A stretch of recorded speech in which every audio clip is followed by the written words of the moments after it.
Ya, ini adalah segmen terakhir begitu, singkat cerita bagaimana menurut Bapak-bapak sekalian bagaimana langkah emergensi yang harus dilakukan oleh pemerintah untuk mengatasi kelangkaan gula memang dengan impor, tapi terus kemudian tidak juga membunuh para petani tebu kita. Pak Viva Yoga dulu.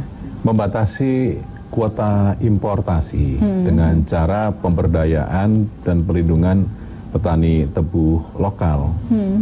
Itu dulu kebijakannya, dengan berbagai rencana strategi, perencanaan, dan manajemen yang bagus.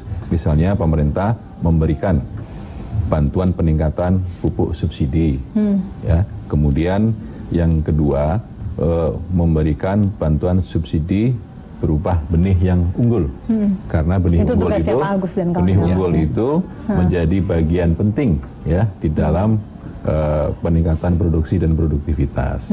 Kalau dikatakan sekarang rendemen sudah mulai turun, ya, dulu pernah 8%, sekarang 5-6%, artinya kan ada masalah besar dari sisi kualitas benih dan proses penanaman dan proses untuk merawat tebu itu agar bisa menjadi bagus.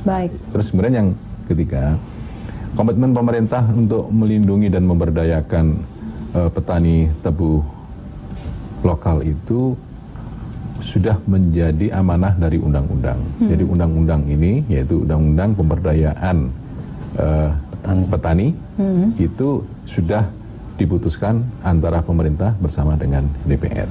Tujuannya adalah untuk memberdayakan dan melindungi petani dalam seluruh komoditas, termasuk juga petani tebu, agar mereka tetap berdaya. Jadi program swasembada, sudah menjadi amanat undang-undang begitu ya, itu harus berbasis kepada peningkatan kualitas kehidupan petani.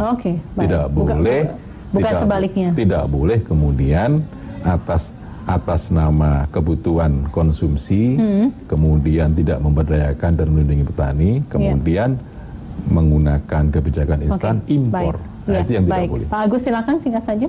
Ya, dalam rangka meningkatkan tadi yang produktivitas yang disampaikan Pak Viva Yoga, Kementerian Pertanian juga akan berusaha untuk melakukan beberapa rekayasa kelembagaan.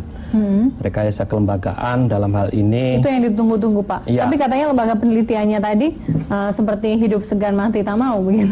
Ya, ini kita harus revitalisasi semuanya mulai dari sekarang, dan karena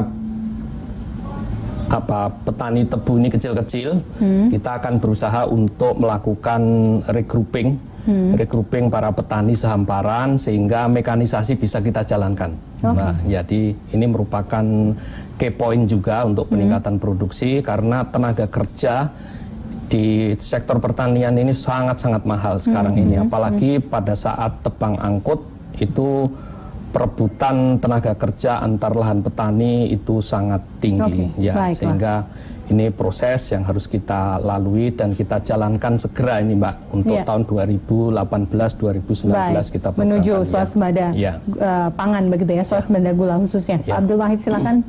Iya, saya harapkan dari pemerintah segera untuk menuju swasembada gula ini, pertama dari pusat penelitian P3GI harus diberdayakan untuk menciptakan satu varietas yang bagus. Dengan cara? Dengan cara harus mereka dikasih untuk program ini, program penelitian untuk mencari varietas-varietas yang bagus. Karena sekarang itu mereka nggak bisa kerja apa-apa karena tidak ada anggaran untuk ke sana, dan mereka juga banyak yang nganggur ya.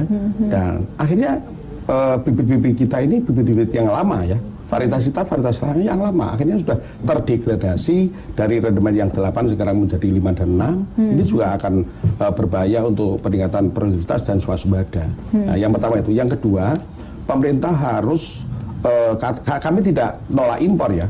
Impor boleh tapi sesuai dengan kebutuhan. Ya.